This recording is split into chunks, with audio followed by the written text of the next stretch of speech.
Tron Ares was released in 2025 and was directed by Joachim Ronning. It tells the story of the creation of a program known as Ares, which has been sent from the digital world into the real world to go on a dangerous mission. Before I begin the review, I want to give a very special shout out to the three lads, Dara, Tig, and Samuel's Movie Corner 1997. I had a very nice day with you guys in ODEON Charlestown yesterday, and I was very happy to see the movie in iSense with you all, and I look forward to doing more meetups in the future. Thank you very much, my friends. Tron Ares was a movie that my friends were interested in seeing, but as for me, I didn't really know much about it. I saw the trailer, thought it looked somewhat interesting, but I had never seen any of the other movies until this week. I think the original Tron is a decent movie, and I think Tron Legacy, I think it's okay. My biggest problem with both movies is the story. The storylines just never grabbed me. They just don't really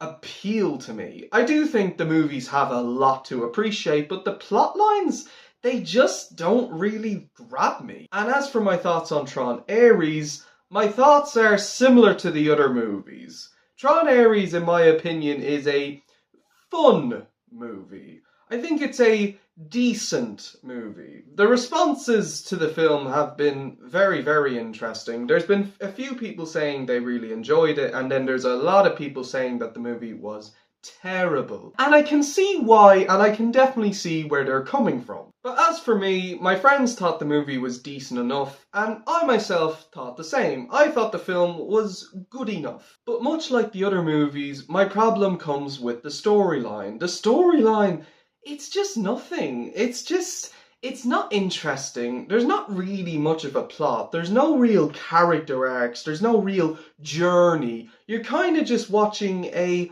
mindless action movie with gorgeous visuals. That's what it feels like to me. The direction of the movie is just very straightforward. It's just, the storyline's just not all there. It's not cooked right. There's no real structure to the plot. I think the plot just needs a bit more of a quest. It needs a bit more of a journey. The story, it's just not really that interesting. It's just not all that engaging. But what I think saves the movie is the movie's energy. The storyline is not very interesting, but the film's energy is actually surprisingly decent. There is some very entertaining action scenes, and the action is a ton of fun to watch, especially in iSense. Seeing the movie in iSense with my friends, this is the first time I saw a movie in Odeon iSense since Dungeons & Dragons at the Irish premiere 2 years ago. I thought the iSense format was really helpful for the film. The action looked stunning in the iSense picture quality. The action is very well choreographed, it's very well paced, and it's very well shot too. Visually, the movie is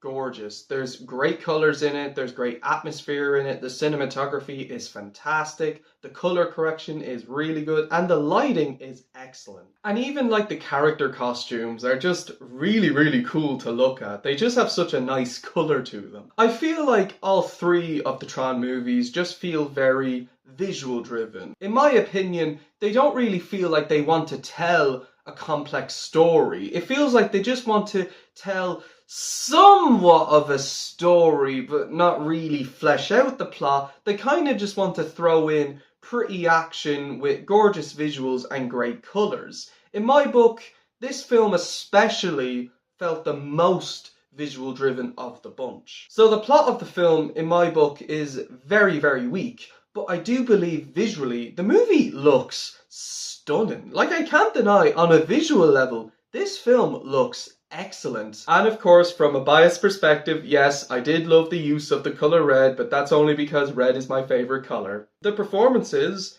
not that bad actually, I have to say. I actually don't think any of the cast did a bad performance. I mean, there were one or two performances that were a tad bit weaker or a tad bit more over the top than others, but I thought for the most part the cast did a decent job playing the characters. And surprisingly, after how bad Morbius was, I didn't think Jared Leto was that bad in this movie. Yeah, I can't believe I'm saying that, but I was surprised. I dare say Jared Leto did a decent enough performance. But while the performances range from okay to good enough, the characters, unfortunately, a little bit weak.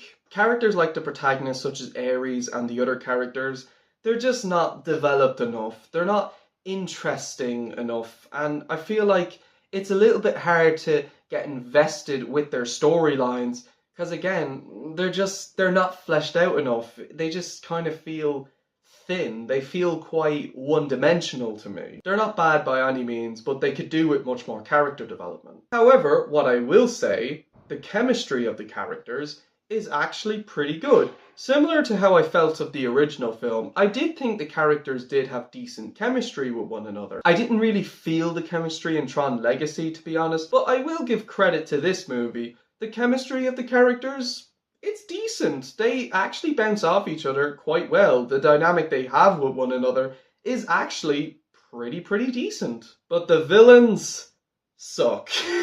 Oh my god. The villains are terrible. They're not very memorable, they're not very interesting, there's not a whole lot to them, and the villains overall are just easily the worst characters of the movie. So much like the plot, the characters are quite weak, but to give credit where credit is due, they at the very least do have decent chemistry with one another. So I was impressed with that. One thing I was not expecting at all with this movie was how good and catchy the music was. Holy shit, the music in this film is great.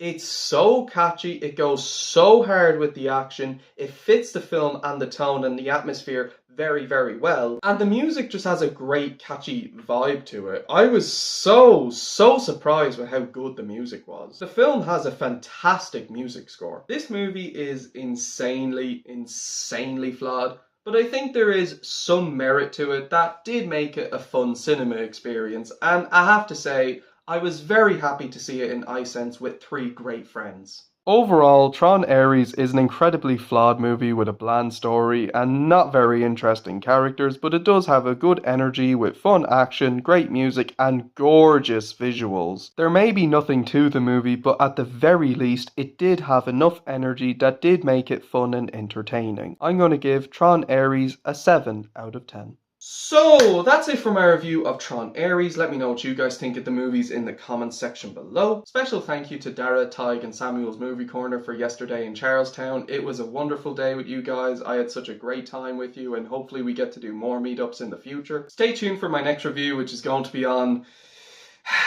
Gabby's Dollhouse. Yes, I'm going to review it. I'm going to see it. I'm seeing it just to do a review, and, you know, because I'm a DreamWorks fan. I don't know what to expect, but we'll wait and see. It'll be interesting, to say the least. Thank you all so much for watching. Take care, everyone. See you all then. And until then, skadoosh, everyone.